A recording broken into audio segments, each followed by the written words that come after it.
Greetings, this is Warrior King, and the time has come for the lions and the lioness to tell their own story. This is the lion's voice. Give thanks and praise for the wonderful blessing that's been poured on me. Give thanks and praise. Jah use I as an instrument to set the people free. Jah give her the powers to chant. Jah give her the powers to chant. Rastafari, the lion's voice. Greetings, I'm Sister Aisha Diana Conwood, currently the Assistant Commissioner of Agriculture for the U.S. Virgin Islands.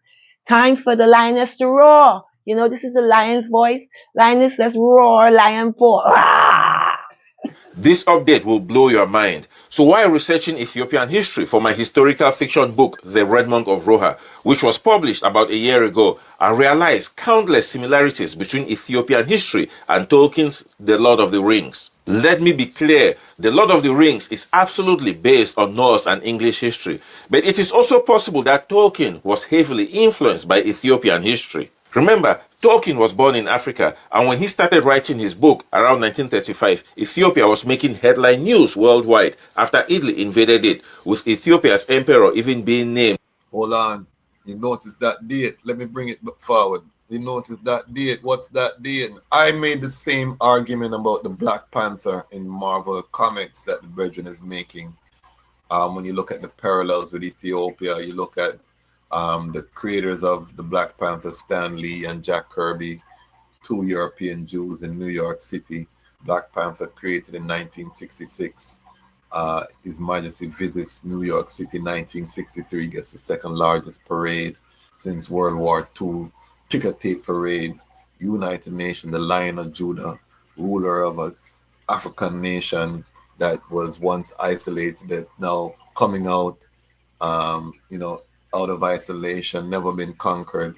Black Panther, the Panther King, who, rules over all of these different other kingdoms. So he's a king of kings, and he's of Wakanda, who has never been conquered. You know what I mean? So when you look at all of these things, you see how Ethiopia inspires, you know what I mean? And because if we don't know the history and we don't tell our own story, we don't know these connections, and sometimes we just gravitate in their conception and their vision. And there are a lot of hidden messages and social cues that are put into their content that maybe we don't agree with, or we don't want that for our future. So this is why telling our own story is so crucial in this time. Well,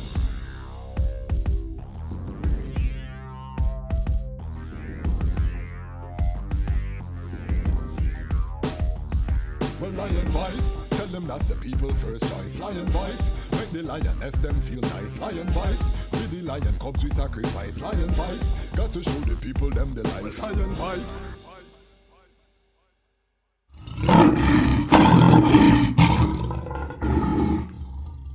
What do you have to tell the people about Rastafari? Light to the world. King of kings and the conquering line of the tribe of Judah. I left himself, first rightful ruler. Hey yo, yeah, hear them high, hear the black king on the 23rd of July. So tell them guy, who praise God up in the sky, it's a lie. The Almighty living on your night. From ancient time, them a try. Them Romans know them just open them suit and ties. Criminals ain't got no alibi. They stole my people, then them come through without them genocide. Are you talking about slavery? Them couldn't kill the lion we come conquer Judah tribe. Go through tribulation, and I strive, see sufferation, and I still rise. That's why we tell them in America, live Rastafari in every ghetto area. We come to tell them in a Toronto, straight to Ethiopia, them youths them want go. Look how we tell them in a Jamaica, Haile, Selassie the Almighty Creator. So then we tell all the youths in Rome.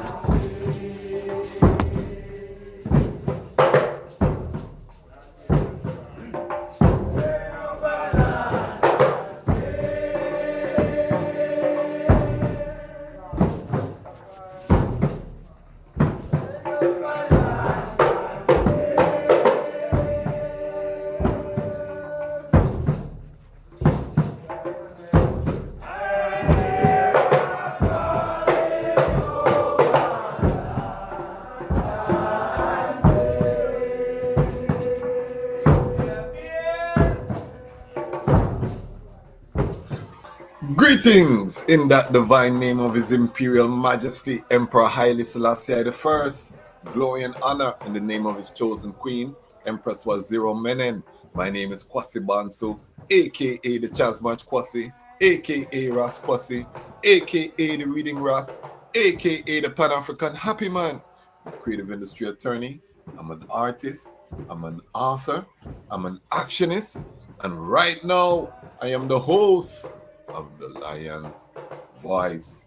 Welcome to the Lion Voice Network, and welcome to the Lion's Voice, where the lions are telling our own story. Today, we are going to be looking at a viral video I've been seeing. Well, it's Rastafari viral. I don't know if it's globally viral.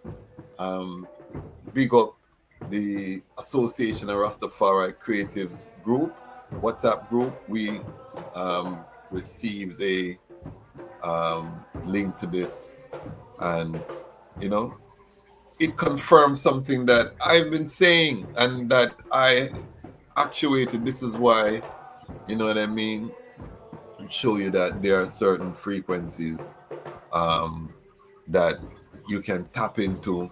You may not know, but when you keep searching, you realize you're not alone in these assessments, and others are sharing. What am I talking about?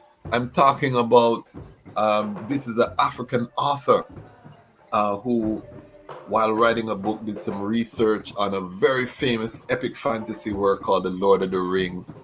And in that research, he found out that a lot of the Lord of the Rings backstory, mirrored that of the actual history of Ethiopia.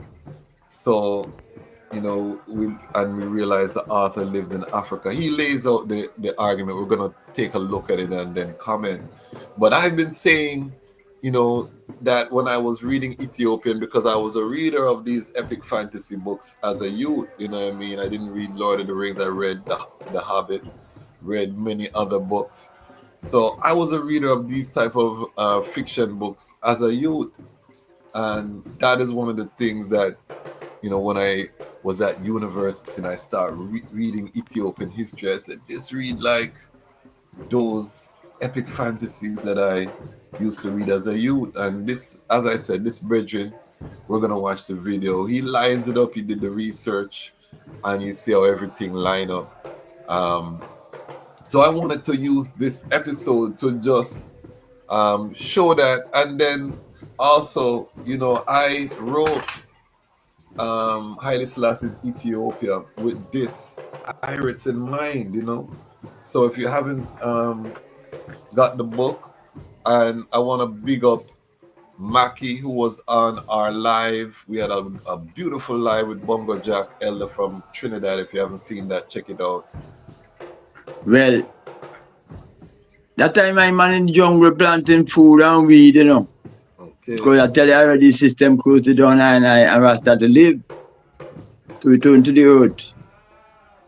And the brethren come forward in Trinidad and meet and tell I how interested in setting up a tabernacle. Because I get to know the thing about tabernacle now, but it didn't reach Trinidad. I hear about it in Badong, in Jam, in Rubatan. So he came to settle down in South, because he was born in South. So me rally, I'm going and meet other Rastas who I was planting with me, invite them to come. We start keep meeting and start to pray. He's the brethren who make I man start to learn Psalm by heart, Okay. Because he come and give you the seal. The seal was 5 Psalm in them time, now it's 7. The 7 is a perfect number, but we still live with 5 in them time. We know everything is growth. And he give you 5 Psalm, which is a seal. Starts with Psalm 124 and them Psalm and then 121, 24, and them thing there. So every week now, when we get around the fire, because at the time we are not tabernacle, we used to use them Psalm as a seal. But he know it by heart, and every time I come, I have to move a book. Because I'm telling myself, I can't put all them songs in my head one time too. Every time I say New Jet, but the brethren and them doing it, and if them brethren and them doing it, I man can do it too. I mean, we just have to try a little harder. So when you born a fight, it's a big Rasta man, I call you come and only guy, a little fight on my heart. And we take that to heart, and we went to and study this time. And we get to learn this time and then by heart. So the praying started, and we started to gather, and then we started to gather people. All of us started getting interested. So I gather was going good, and we mark out spot to build tabernacle in South. Mackie from Scotland was on the live, a brethren from Scotland, and say he read the book. And big up yourself. I'm actually in the process of writing a fiction book based off of something that came in the news. There was a story in the news of a young girl who was saved by lions in Ethiopia, and I never forgot this. This was in 2005. You know, the police came and a pride of lions just stood guard over this girl, and then when the police came, the lions left. And I said, something, and go on there, so, you know what I mean, critically. And so I wrote a story, you know, a fiction story, built a whole world around it using Ethiopian history, African history, and create my own, you know, epic fantasy, but using things that come from actual history, you know what I mean?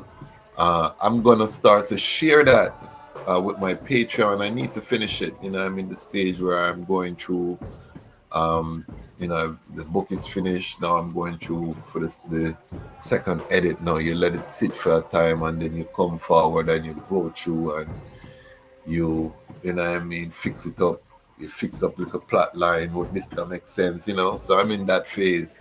But I said, you know, I have this audience, and I know a lot of readers are in the Lion Pride because I'm the reading rat. So of course, part of the thing that attracts some of the audience is going to be that we have some avid readers, avid authors. So for them, and I know not everybody in the Lion Pride this may appeal to, this episode is for the readers, you know what I mean? And every Rastafari should, because when you research Rastafari, Haile Selassie the first, you find out he was an avid reader, ravenous, you know what I mean, from birth, anything him could read. The Mission by Hans Lockhart, you know, very powerful work. I have to do a whole episode just on that book. And let I know in the comments if you want I and I to start doing episodes on, you know, seminal books within the Rastafari Trad. I would love to do that, you know what I mean? Let I know if there's any interest. But in the Mission, it was written by his librarian who was a German, and he was just documenting his majesty love of books and ancient manuscripts and how many languages he could read, and certain things he would have read in only the original Latin, and you know, all of this knowledge. So knowledge is part of our thing as Rastafari. I'm going to use my audience to help I to finish this fiction book. You know what I mean? And these are all content and intellectual property that we're building here on the Lion Voice Network to eventually translate into animation and other formats. So the vision is broad, but we're creating this intellectual property, this, you know, and remember, real property, the Almighty only makes so much land, but intellectual property is infinite. So this is such a great time to be alive, where we have these tools where we can build a community to bring thoughts and things to manifestation. So I really do give thanks. But this is all about, this episode is all about how Ethiopia, you know, the actual history, you know what I mean, inspires epic fantasy and could be considered epic fantasy had it not been actual history.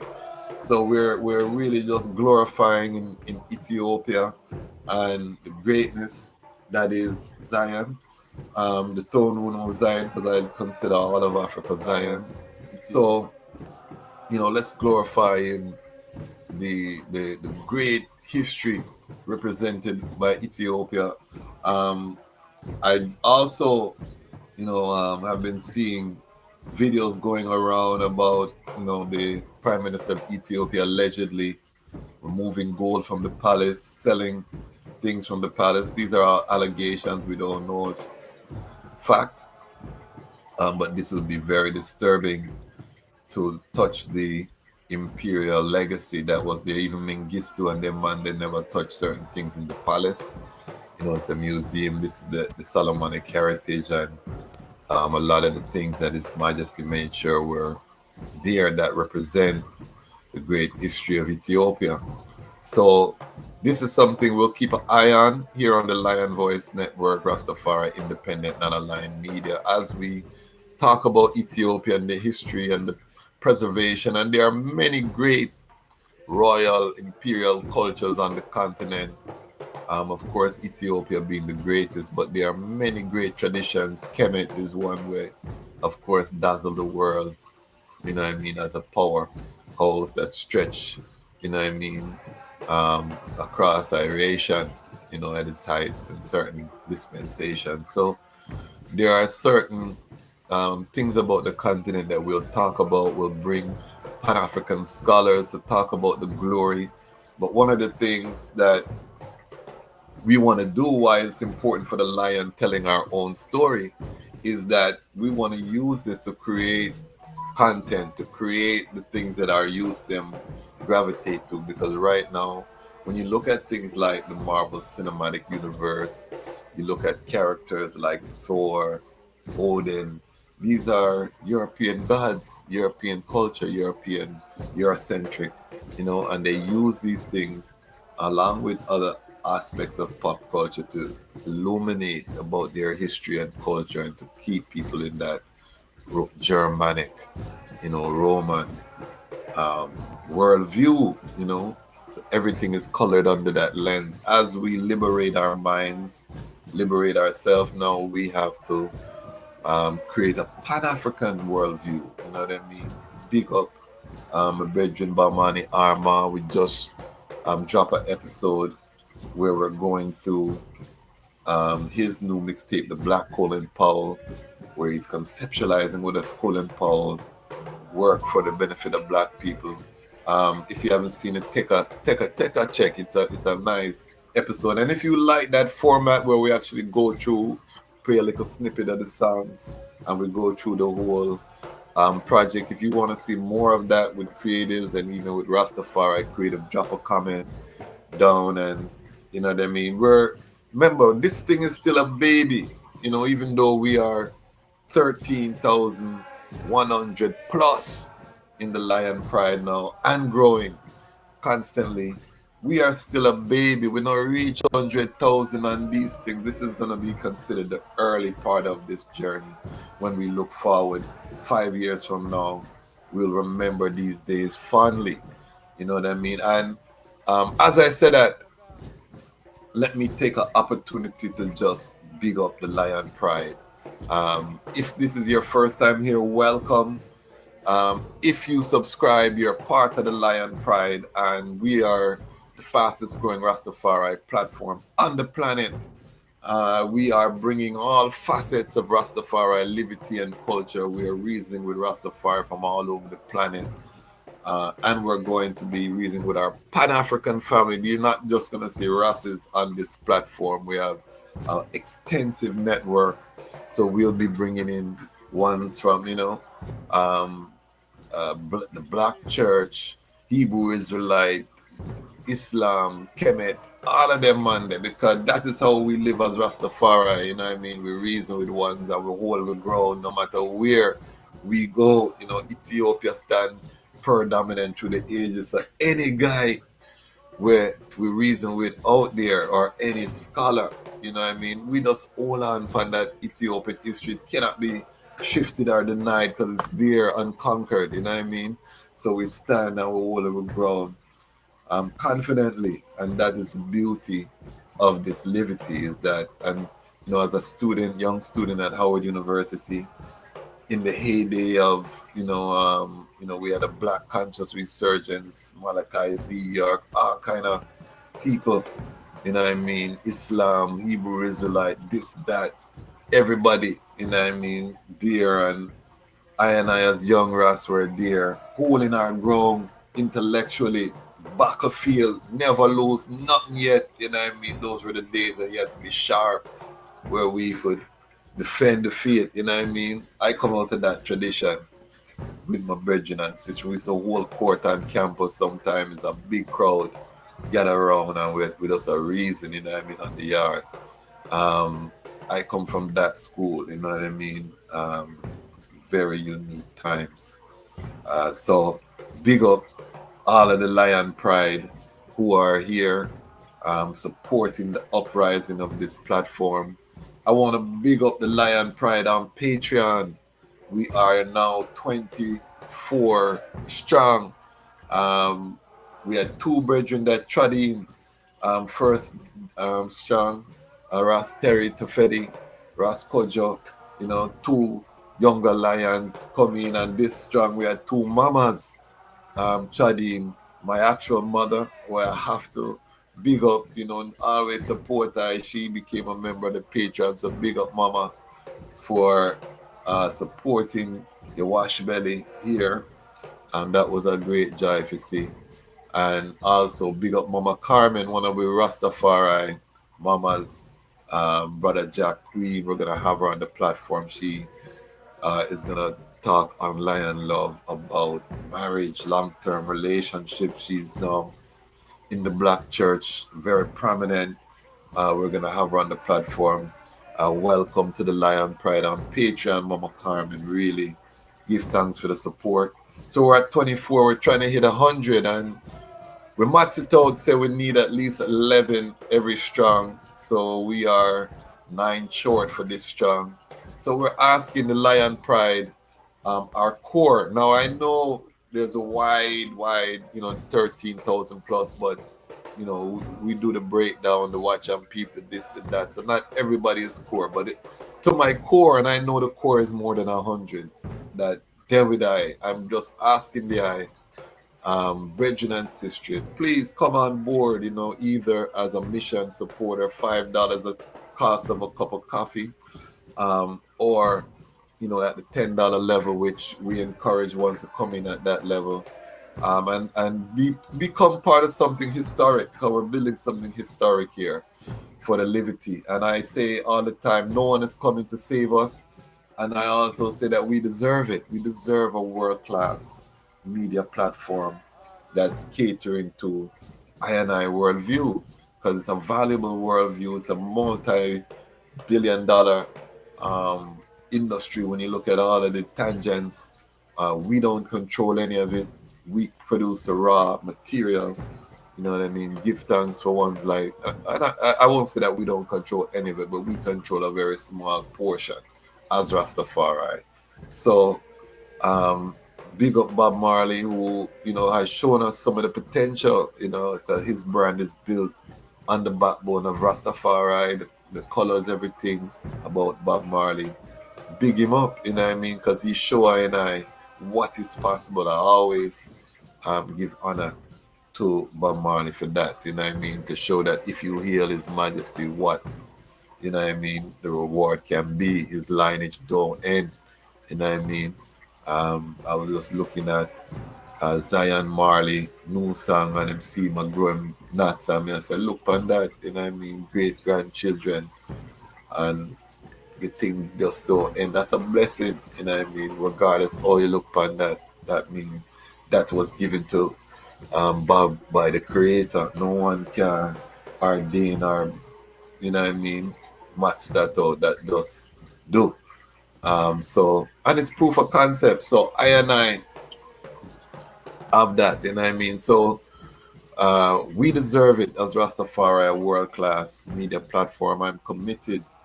I've been called by the Most High, ILEC, for this work. We're putting it forward. So to the 100 plus of the core Lion Pride who watch all of the videos, who tune in, because most of the videos get over 100 views.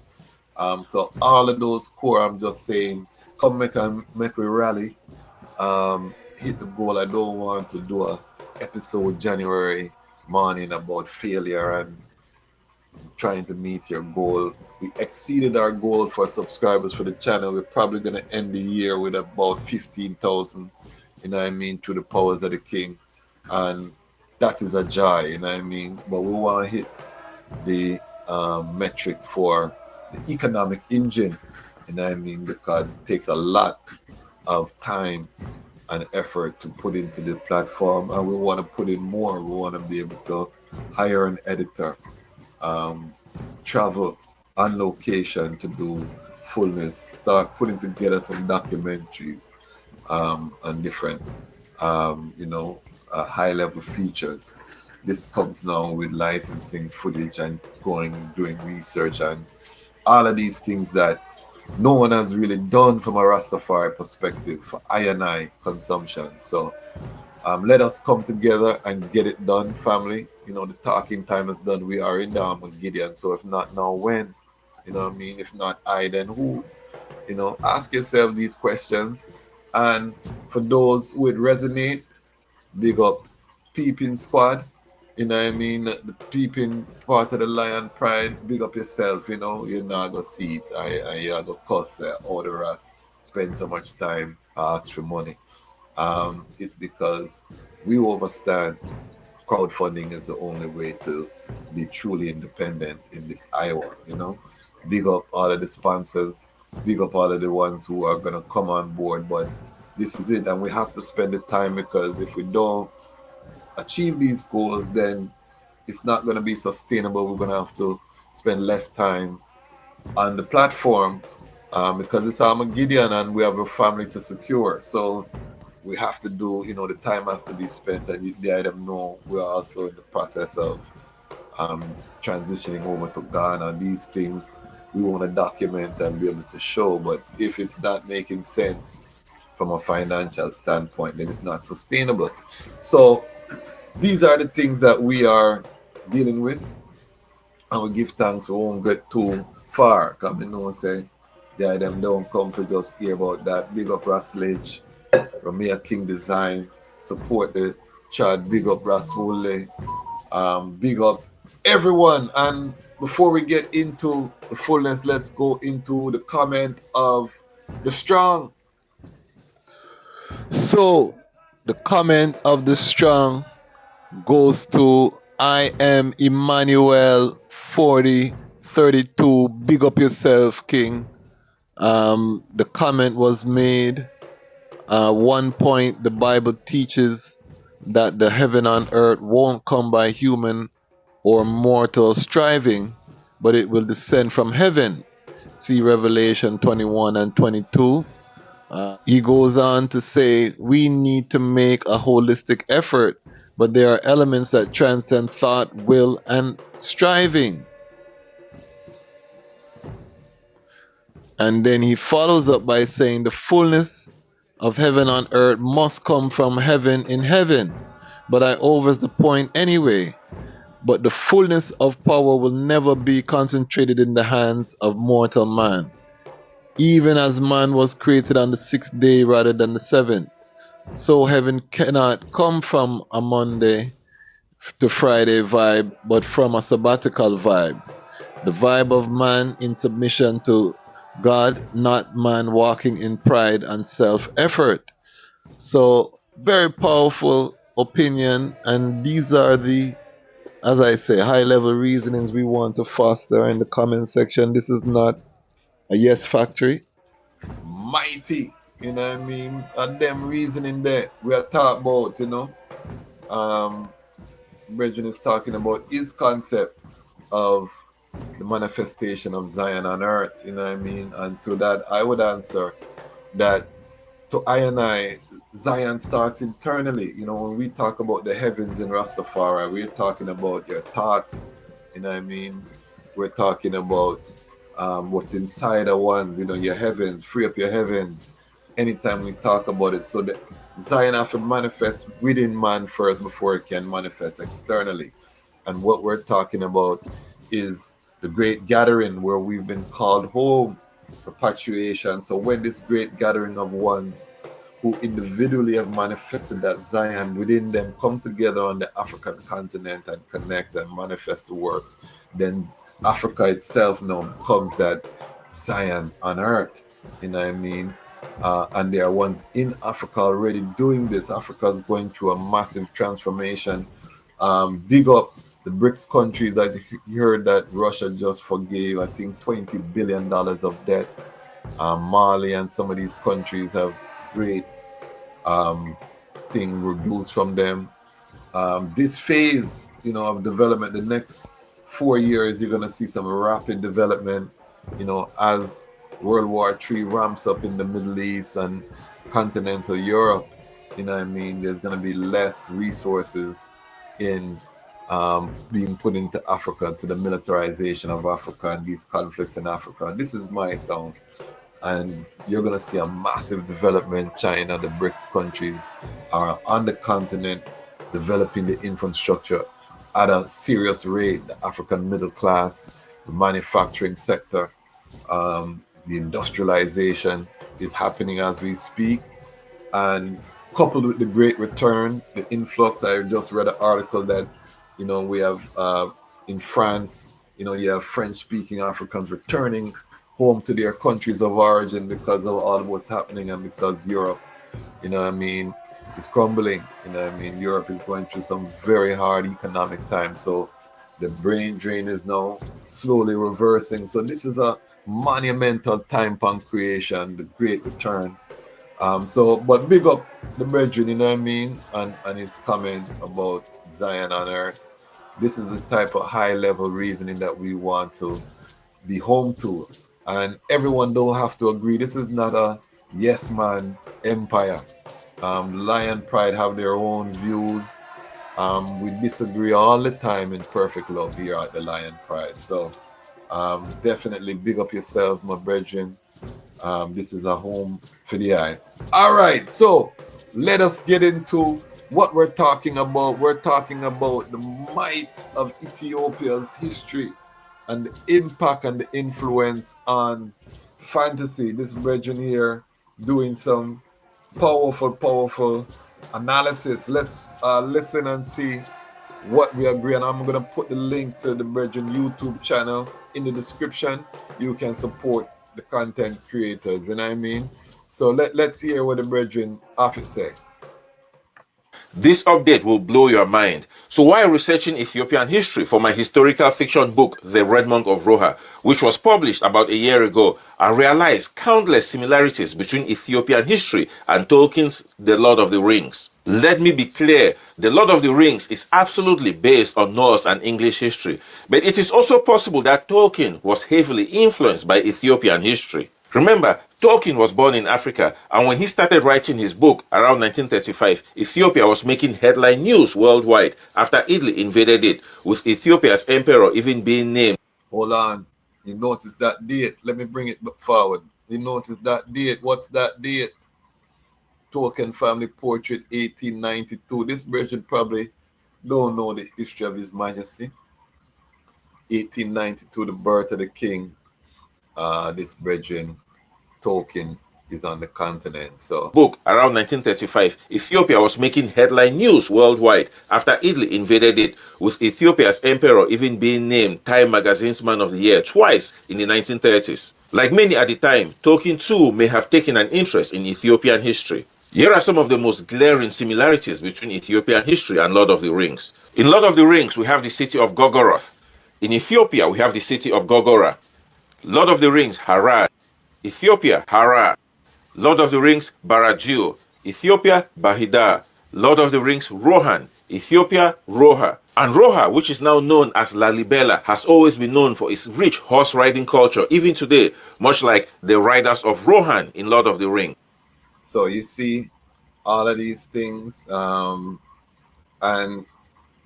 in the book that I'm writing, it's the same way that I use the actual history to inspire characters and events in the book. But this is what these great European authors, and again, it's a very compelling argument.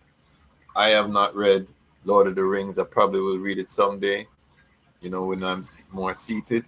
Right now, we read mostly non-fiction books. But yeah, it's very plausible. Lord of the Rings, Gondor. Ethiopia, Gondar. And here is where it gets really interesting. Roha was the capital of Ethiopia for centuries, even after its name was changed to Lalibela in the 13th century. Eventually, the capital was moved to Gondar, which, just like Gondor, the land of stone, is famous for its medieval-type stone castles. It gets even better. The capital of Gondor in Lord of the Rings is Minas Tirith, the name of the emperor who first suggested that Ethiopia's new capital be established in the Gondar region, Emperor Minas. And in Lord of the Rings, we have the White Tree of Gondor, which represents hope, peace, and the power of the kings.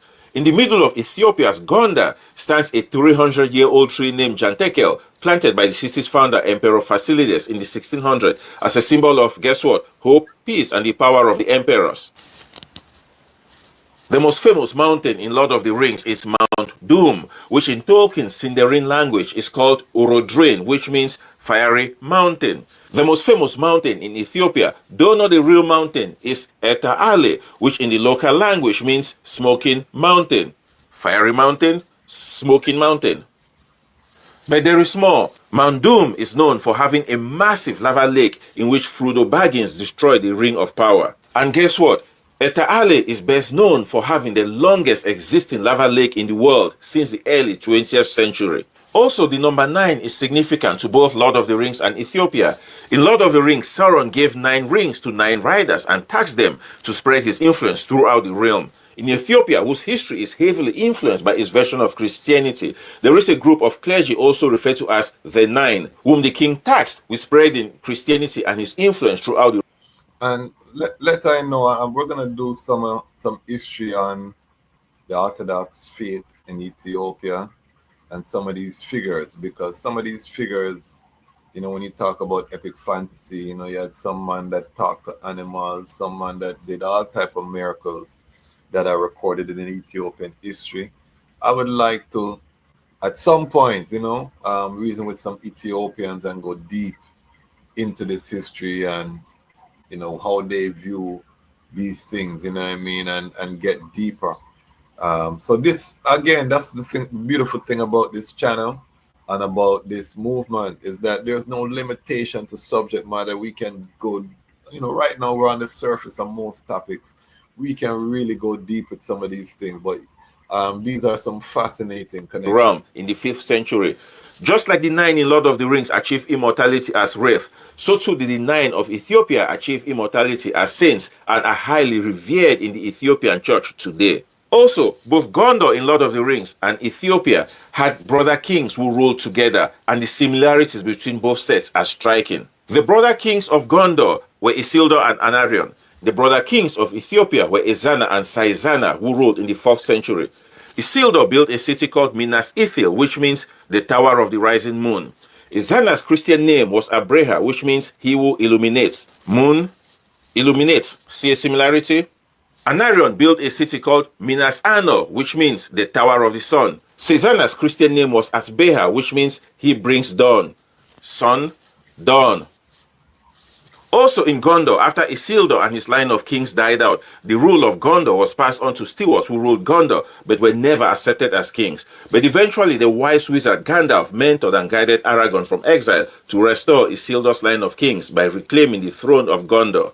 Similarly, in Ethiopia, after the Zagwe clan overthrew King Menelik I's line of kings in the 10th century and established their own dynasty, the Zagwe dynasty, they too were regarded as stewards and never accepted as kings. But in 1270, just like the wizard Gandalf did with Aragorn in Lord of the Rings, in Ethiopia, the priest Takla Hymenot also guided Lekuno Amlak from exile to restore Menelik's line of kings by reclaiming the throne in Ethiopia. That line of kings, which eventually moved the Ethiopian capital to Gondar, ruled Ethiopia for 700 more years until its overthrow in 1974 in a communist revolution. You may learn more about Ethiopia's rich medieval history from my historical fiction novel, The Red Monk of Roha, which is set in the 13th century Ethiopian capital city of Roha, and it is inspired by actual events. I would probably have to get that book and check out the brethren works, and maybe even at some point we could interview the author and these kind of things, because I do want to do interviews with authors We want to foster reading. You can see the symbol of the reading Ras is a Ras reading a physical book. So we're very serious about that. I have my Trueberry part of it behind I. You can see all kind of books we have here. I just grab one off the shelf, Empress title, and then like we have a whole heap of books here, and every Ras should have a Trueberry, you know. We don't say library. For those who are not familiar with the Rastafari vernacular, we say the Trueberry, you know. So that is very fascinating. I made the same argument about the Black Panther in Marvel Comics that the Brethren is making. When you look at the parallels with Ethiopia, you look at the creators of the Black Panther, Stan Lee and Jack Kirby, two European Jews in New York City. Black Panther created in 1966. His Majesty visits New York City 1963, gets the second largest parade since World War II. Ticker tape parade, United Nations, the Lion of Judah, ruler of an African nation that was once isolated, that now coming out, you know, out of isolation, never been conquered. Black Panther, the Panther King, who, you know, rules over all of these different other kingdoms. So he's a king of kings, and he's a Wakanda who has never been conquered. You know what I mean? So when you look at all of these things, you see how Ethiopia inspires, you know what I mean? And because if we don't know the history and we don't tell our own story, we don't know these connections, and sometimes we just gravitate in their conception and their vision. And there are a lot of hidden messages and social cues that are put into their content that maybe we don't agree with, or we don't want that for our future. So this is why telling our own story is so crucial in this time. And this is why when I saw this, I said, let me do an episode on that. I want to hear from the item though, how the item see these things, how you cite that, you know what I mean? Do you see the similarities? Does it make you more interested in Ethiopian history to know all of these fascinating things? A lot of these things are in my book, Haile Selassie, Ethiopia. You know, I document the history as I work on the second volume. That's going to be my next book after this fiction book is sealed up, and probably even concurrently, depending how long it takes me to seal up the fiction work, because I do want to start Haile Selassie's Ethiopia, writing it next year. We're going to do some fundraising because I have to go to Ethiopia, do some research on that. So we'll talk about that. But how do the item feel about what the Brethren is saying? Does it make sense? Is he reaching? Is it a stretch? I don't think it's a stretch, knowing what I know about Ethiopian history and about, you know, we are the only ones that don't know these things. You know what I mean? You have people in Europe who search these things fanatically. You know what I mean? You look at the Pankhurst family, you look at some of the early scholars on Ethiopian history. His Majesty talks about some of them in his speeches from Germany, from France. You know, some of the seminal works on Ethiopian history are written in these languages from the 1800s. So people have been studying I history from them time there and using it to inspire popular culture, fiction, fantasy. This is so important, family, because the time has come for us to now tell our stories, to do the things that we want to do. And this platform that the item are helping I to build is doing just that. You know what I mean? We're doing just that. We don't have all the answers. You know what I mean? We're not doing it perfectly, but we're doing it. That is the key. And to all of the content creators, the creatives out there, I pray that I am inspiring the item to start. It's not going to be perfect. You can find many, many mistakes, you know what I mean, on the Lion Voice Network. I leave them up there. I'm not going to correct them because, again, as it gets bigger, we'll hire other professionals. We'll have the ability to do that quality control. But the key is consistency. I tell people all the time, consistency beats perfection every day of the strong. So just do, you know what I mean? Try and get better, do your best, but do. That is the key. And as the IDMC 24 fire angels from around the world have gathered with I to support the economic foundation. We're trying to get more of the item to come on board. We need to do 11 every strong to hit our goal. For this strong, we are behind. You know what I mean? The strong that just passed, we only had 2 ones.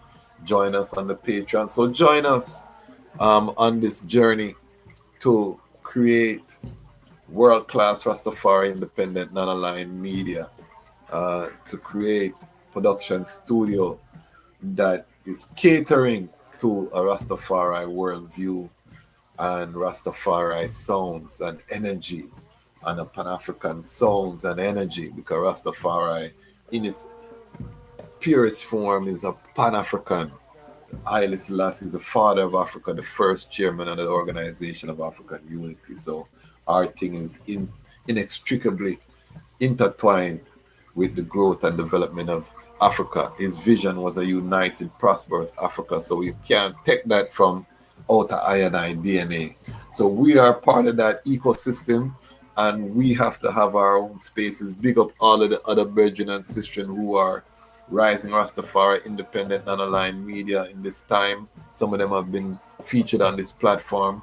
Big up all of the viewers, the audience who has joined us for this historic uprising.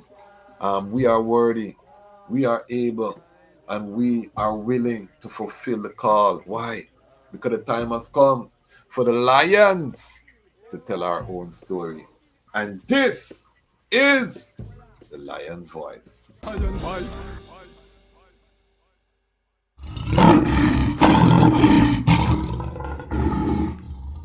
What do you have to tell the people about Rastafari? Light to the world. King of kings and the conquering line of the tribe of Judah. I left himself, words right for ruler. Hey yo, Eli, hail them high, hail the black king on the 23rd of July. So tell them guy who praise God up in the sky, it's a lie. The Almighty living on your night. From ancient time them a try, them Romans know them just open them suit and ties. Criminals ain't got no alibi, they stole my people, then them come without them genocide. Are you talking about slavery? Them couldn't kill the lion we come conquer Judah tribe. Who? Go through tribulation, I and I strive, see sufferation, I and I still rise. That's why we tell them in America, live Rastafari in every ghetto area. We come to tell them in Toronto, straight to Ethiopia, them youths them want go. Look how we tell them in Jamaica, Haile Selassie the Almighty Creator. So then we tell all the youths in Rome, only one man can sit upon David's throne. From ancient time, them prophesies about how the Almighty would arise. Some say him would have come from the sky. Someday, some people love it, tell the people pure life. From ancient time, them a try make you believe you can't see heaven till you die. They told you that heaven's in the sky. Come to tell them you've been tricked by the lies. Come to tell them that the devil wearing a disguise, acting like a holy man, a planning evil enterprise. Bless bombs and bombs, gas from sky. Come with cash, couldn't buy Rastafari. Cause he's the head without fear. Mussolini don't try, test them hang him up in at the square. So me tell them